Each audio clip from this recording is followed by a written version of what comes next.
자, 박시전,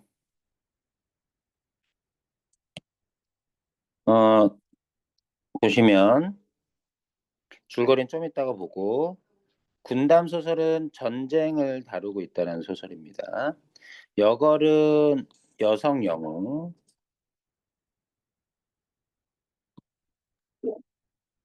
영웅적, 전기적, 비현실적이라는 뜻이고요.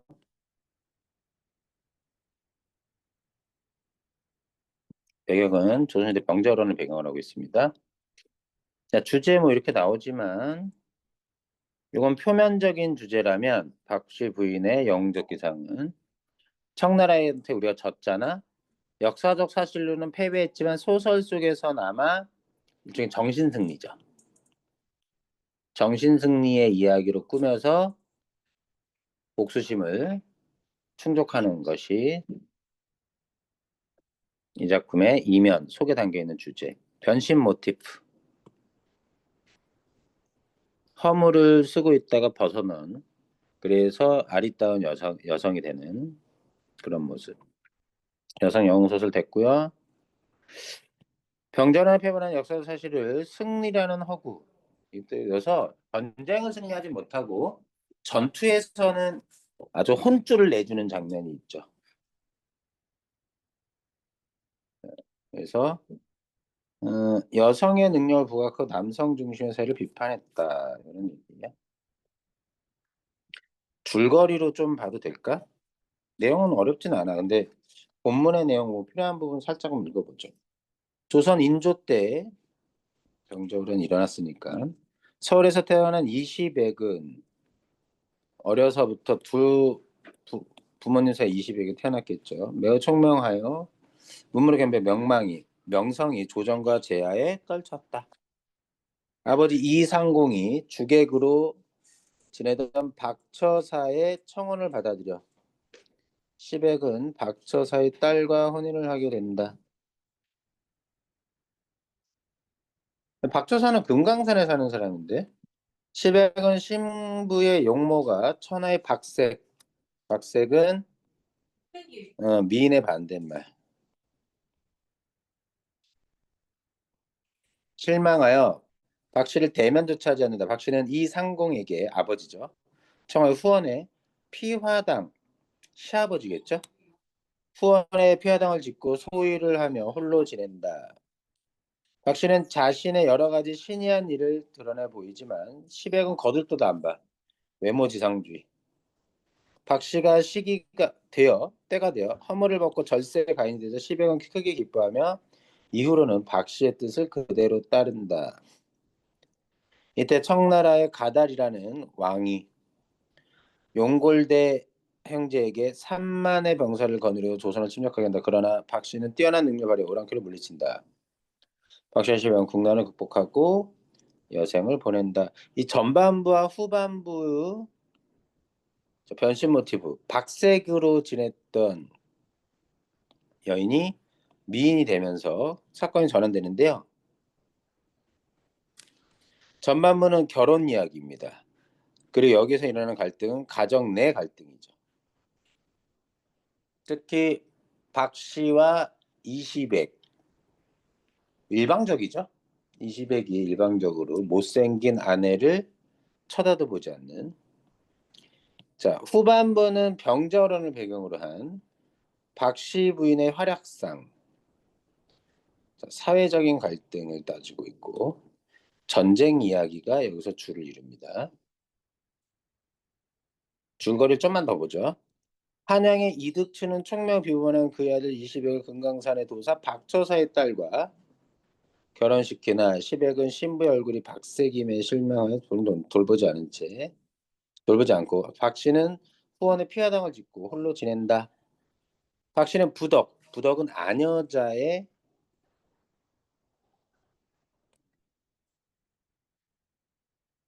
덕입니다.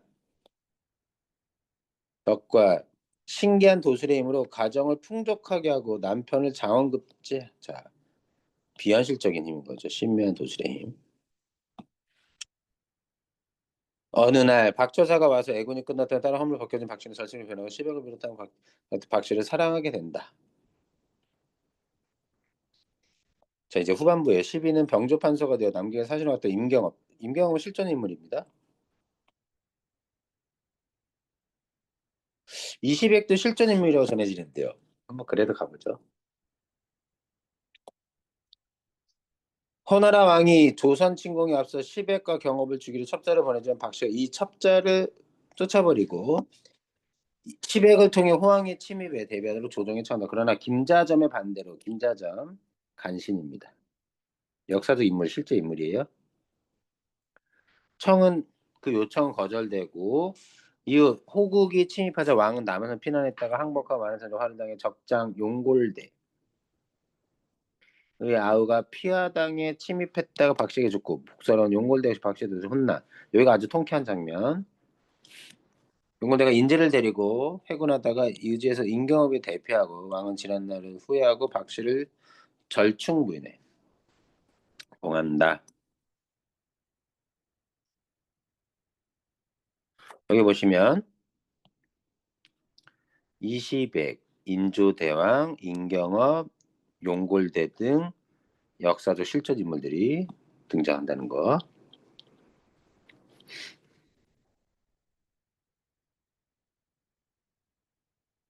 음,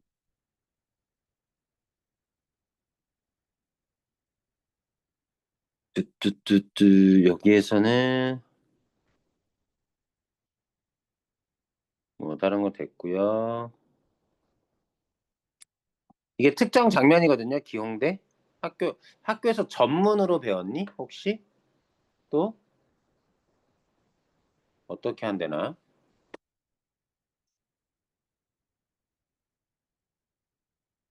효경아.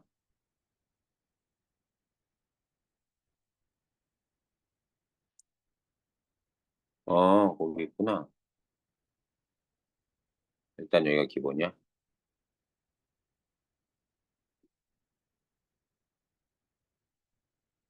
어, 거의 후반부네. 다 이렇게 일일이 했네. 어, 기용대는 이시백을 죽이려고 저 오랑캐가 보낸 자객이었어요. 기용대는 이거는 그 정도 됐고 그럼 그 해당 부분에 관련된 부분은 잠깐만 보죠. 이 정기적 요소, 비현실적 요소들이라는 거, 장원급제하는 데 도움을 주는 장면, 허물을 벗자 미인이 되는 거, 기용대가 찾을 걸 예견하고 남편과 개화는 여자 하인이죠. 자, 그래서 이런 것들이고 다른 건 없습니다. 이건 기용대가 등장하는 장면에 대한 얘기고요. 다른 거 됐고. 자, 실존 인물을 등장시킨 효과는 사실감을 느끼게 한다.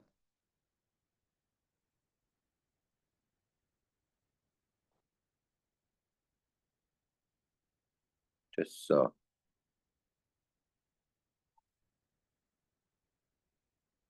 이런 것도 한번 봐봐. 주제의식. 병자이라는 굴욕적 패배를 소설에서나마 정신적 승리감을 얻는 것.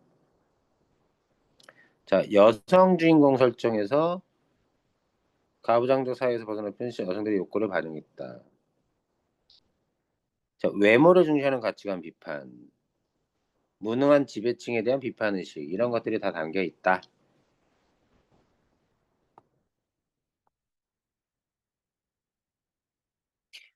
여기는 해당하는 부분이 아니에요. 그 학교 학습지에서 여기는 맞을 겁니다.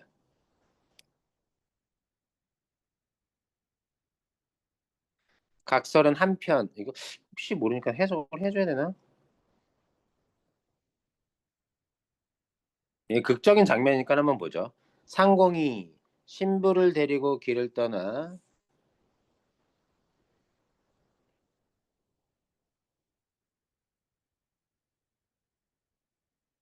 이때 상공은 20에게 붙인 이득춘, 신부는 박씨. 데리고 길을 떠나 날이 젊어 여관에 들어가 신랑과 신부를 데리고 한 방에 들어가니 신랑은 20에 신부 무릎개를 벗고 신부가 앉을 때 그 용모를 보니 형용이 흉측하여 모습이 보기가 염려스러운지라 끔찍해. 얽기는 고석 옛날 돌 같고 얼굴이 얽었어 막 패였어. 붉은 중에 입과 코가 한데 닿고 야, 입과 코가 어떻게 닿아? 눈은 달팽이 구멍 같고 치 붉어지고 부풀어 올랐다 이런 뜻이에요. 입은 크기가 두 주먹을 넣어도 오히려 넘어. 입도 엄청 커. 이마는 메뚜기 이마. 머리털은 짧고 심히 부스스하니 그 형용은 참아보지 못하겠더라. 그 형용은 참아보지 못하겠더라. 이거 서술자의 직접적 개입일 수 있어.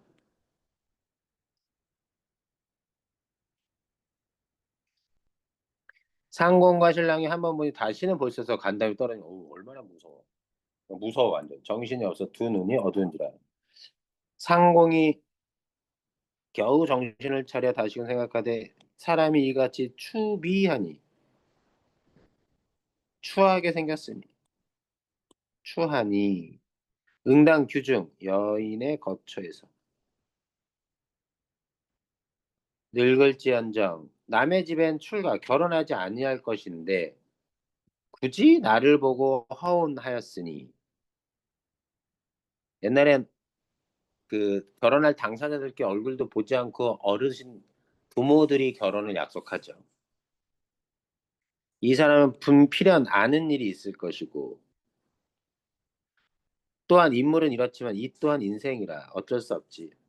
만일 내가 박대하면 박대, 야박하게 대하면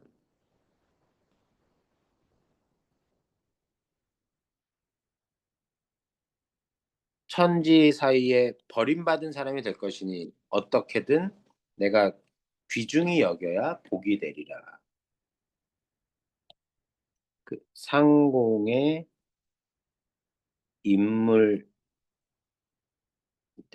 아주 어, 외모로서 판단하지 않고 신중한 사람이라는 걸 알 수 있습니다. 하고 시베에게 오늘 힘으로 보니 내 집이 복이 많고 무궁한 경사 좋은 일이 있을 것이니 어찌 기쁘니 아니하랴 하고 가는 길에 참참히 틈틈이 신부의 마음을 평케하고 뭐 음식도 가끔 특별히 마련하더라. 여러 날 만에 집에 돌아왔습니다.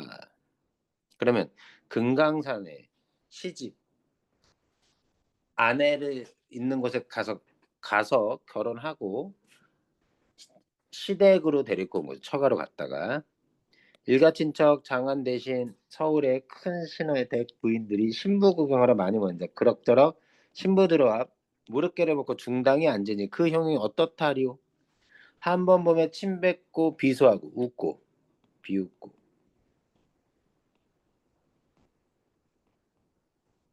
수근수근하다가 일시에 물결같이 사라졌어 사람들이. 상공은 희색 기쁜 빛이 가득하여 얼굴에 외당에 앉아 손님을 대해 신부의 덕행을 자랑하더라. 대단한 사람인 겁니다. 상공의 부인이 일종의 시어머니죠. 상공에게 대감께서 한낱 자식을 두어 수많은 장안의 교수 여인들을 장안은 한양 다 내버리고 산중 사람의 말을 들어 산중 사람 박처사 자식의 일생을 그 망쳤으니 남 부끄럽고 집안도 낭패하다. 다시가 도로 보내고 돌려보내고 다른 가문에 구원해서 어진 며느리 먹으면 어떻게 하냐. 그래서 이때 부인의 캐릭터는 좀 상식적이죠. 하지만 외모로 판단하는 좀 부정적 성격을 가지고 있다. 비판받을 만한 상공이 크게 노해 부인을 나무라며 사람이 아무리 절색 뛰어난 미인이라도 행실이 없으면 사람이 공경하지 않으니 이러므로 전하는 말이 양귀비는 절색이지만 중국에 뛰어났던 미인 나라를 망쳤다고 하니 반대로 생각하면 못생기면 못생길수록 집안이 좋아질 거란 얘기야. 어찌 색만 취하고 색은 여기서 외모 인격적인 품성은 모르시오. 또 우리 부부 만일 불안히 여기면 자식까지 어떻게 줘서 관리하겠소.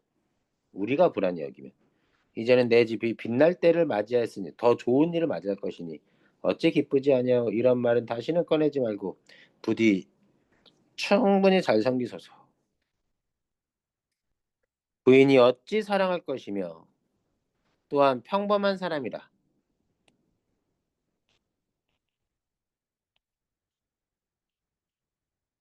그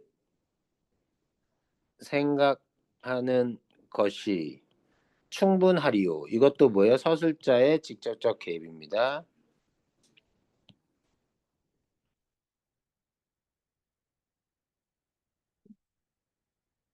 이러므로 부인이 미워하고 시백이 또한 내 방에 거처하여 안방에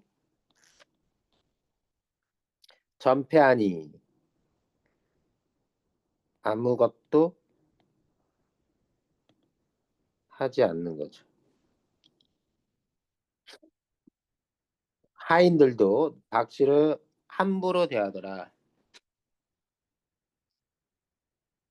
자, 그리고 이제 지나가 사이가 떴어. 이날 밤에 박씨가 시간이 지나고 목욕하고 뜨려는 하늘을 향해 축수하고 합장해서 그 기도하고 방에 들어가 자더라. 이튿날 평명에 일어나 밝을 때 일어나 개화를 불러 개화 하녀입니다. 12라고 하죠.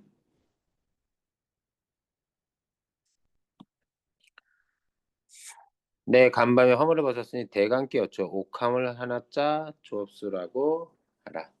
근데 개화가 오니 추비한 아씨가 못났던 아씨가 허물 없고 옥 같은 얼굴 달 같은 태도 사람을 놀래키며 향기가 방 안에 가득한지라 개화가 도리어 정신을 진정해서 보고 또다시 보니 그 아름답고 고운 태도는 옛날 서시와 양귀비라도 미치지 못해 아주 미인이 된 거. 여기는 보니까 학교에서 했더라고. 한번 읽어보세요. 어휘풀이 있고 하니까 학교 학습지로 나가시면 될 것 같고 문제도 풀어보시고 풀면서 여기 좀 읽어주셨으면 좋겠어요 하는 부분 있으면 잘 체크해 놓으세요. 문제 풀어봐 주시고 어, 새들도 세상을 뜨는 건 한번 보겠습니다. 그리고 마무리 지을게요. 이게 아닌데?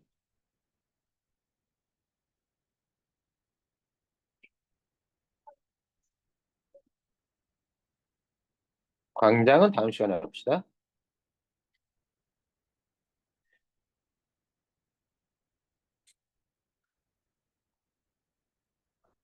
주중에도 한 10시, 뭐 9시, 10시 이때쯤 한번 불러서 혹은 앞쪽에 시간대 가능하면 뭐 해보기도 해볼게요. 따로 잡아서. 음, 저, 이 80년대를 배경으로 하는 시입니다. 자, 풍자적이다. 우의적이라는 건 주제를 혹은 의미를 직접적으로 표현하지 않았을 때를 우의적이라고 해요. 풍자나 비유를 통해서. 이 작품의 시상 전개는 애국가가 시작해서 끝날 때까지. 자, 너희들은 그런 적 없겠지만 선생님 어렸을 때는 극장에서 영화 볼 때 무조건 애국가를 들었어야 돼서 일어서서. 자, 애국가를 경청해야 하는 상황. 이 상황 자체가 억압적인 상황입니다.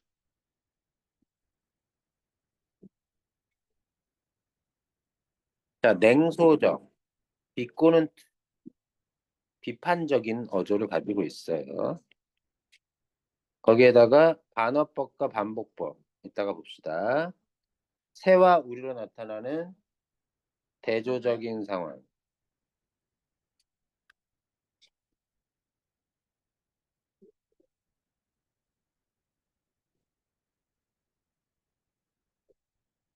잠깐만.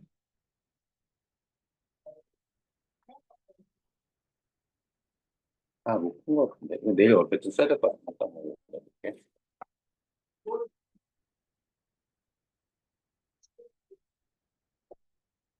의성어, 생동감을 줍니다.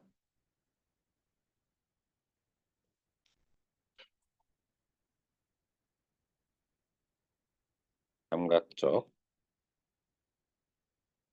운율도 형성이에요.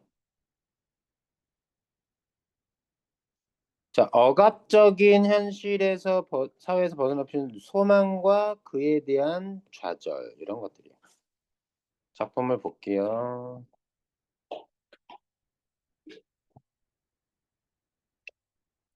영화가 시작하기 전 공간, 영화관입니다. 우리는 개인 화자가 아니죠? 공동체 화자입니다. 일제히 일어나 애국가를 경청한다. 요 상황, 애국가를 경청해야 되는 요 상황 자체가 획일성을 강요하는 사회적 분위기. 독재정권 시절에 쓰여진 작품입니다. 그때 경청하는데 실제 내용을 보면요. 경청하지 않아요. 까불죠. 서로 잡담하고. 반어적 표현입니다. 반대로 표현하죠. 나라, 민족, 애국이 강요되던 시기였습니다. 삼천리 화려강산 이것도 반어적입니다.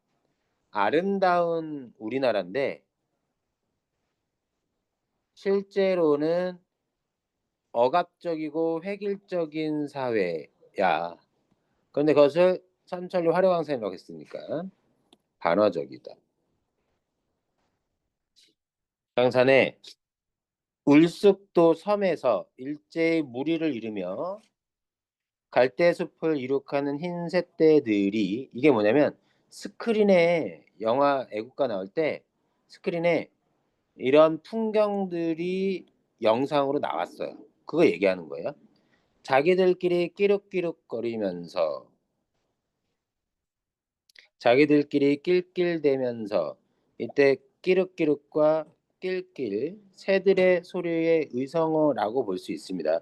학교에서 의성어라고 했는지 모르겠지만 어쨌든 의성어라고 한번 해보죠. 겉으로는 그냥 새들의 자유로운 소리입니다.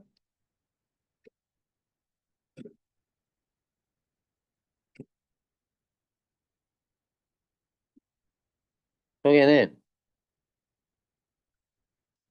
자기들끼리 즐기는 거예요.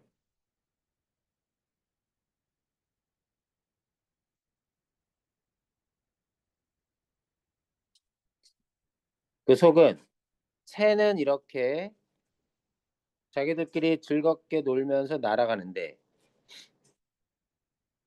인간은 그렇지 못한 이런 의미도 가질 수 있다는 뜻입니다.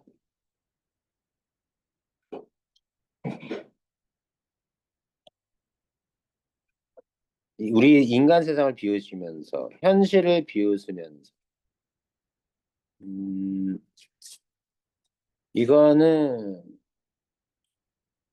좀 애매하긴 한데 학교에서 어떻게 가르쳤는지 모르겠어. 학교 필기가 훨씬 더 중요하긴 하고 2열, 1열, 2열, 3열 횡대로 자기들의 세상을 이 세상에서 떼어매고 이 세상 자 화자가 사는 현실이죠.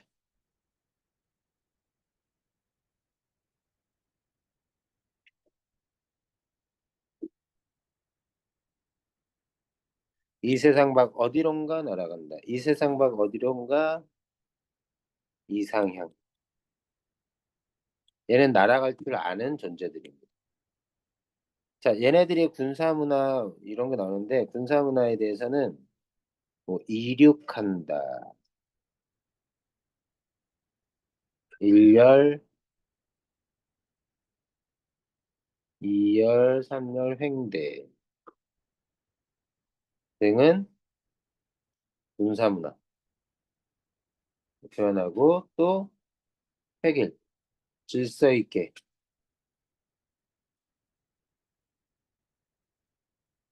줄지어서 움직여야 되는 그런 모습을 보여주죠. 그리고 이 세상 밖 어디론가 날아가는 모습은 아주 자유를 만끽하는 모습입니다. 우리들도 그 모습을 보고 우리들끼리 낄낄대면서 자, 낄낄대면서 깔쭉대면서가 바로 요거죠. 경청하지 않는 거예요. 조롱하고 예리하고. 우리의 대화를 이루고 한 세상 떼어내고 이 세상 밖 어디론가 날아갔으면 하는데 자, 소망, 기대 이런 억압적인 세상이 아닌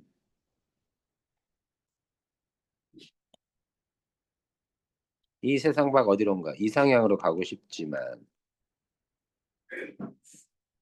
태한 사람 가사입니다. 선생님 유리 보전 자 애국가 끝났어요. 보존하세로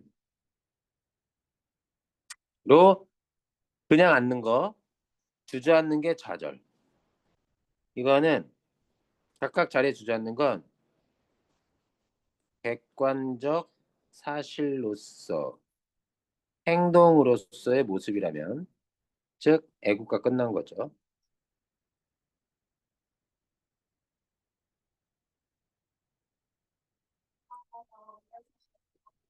끝난 후의 행위. 주저앉는다는 심리적 저죠.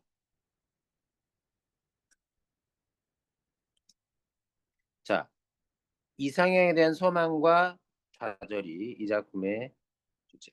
현재형 시제로 써 있습니다. 앉는다, 앉는다, 앉는다.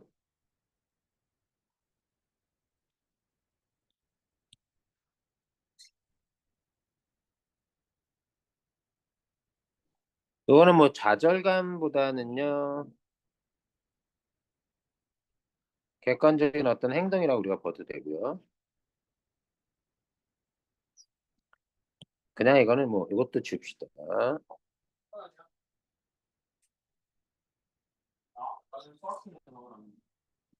자, 여기에서 그래서 새들은 부러움의 대상인 거죠.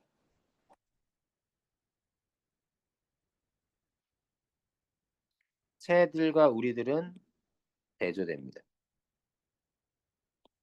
자연과 인간의 대비.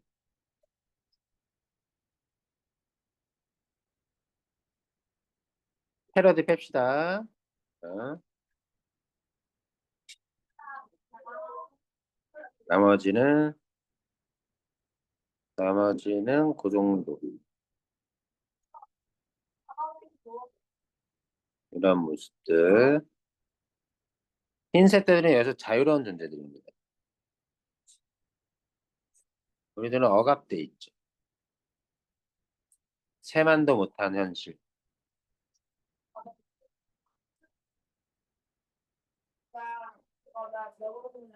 강압적인 상황.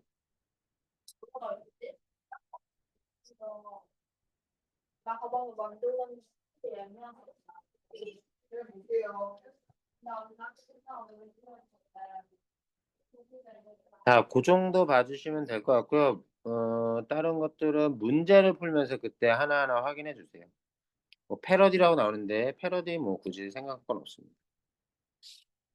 요런 거는 안 했겠지? 그리고 나머지는 됐고. 실제 문제를 꼭 풀어주고 크게 이렇게 나뉘겠죠. 음, 여기서 이렇게 나뉘고 하는데 이런 식으로 어떻게 끊어주지? 이렇게 끊어주면 되나? 이렇게. 그렇게 봐주시고 문제는 빨리빨리 뒤에 답 보면서 확인하면서 쭉쭉쭉 풀어주세요. 다른 문제도 이제 최대한 찾아서 더 보내줄게. 오늘 여기까지 합시다.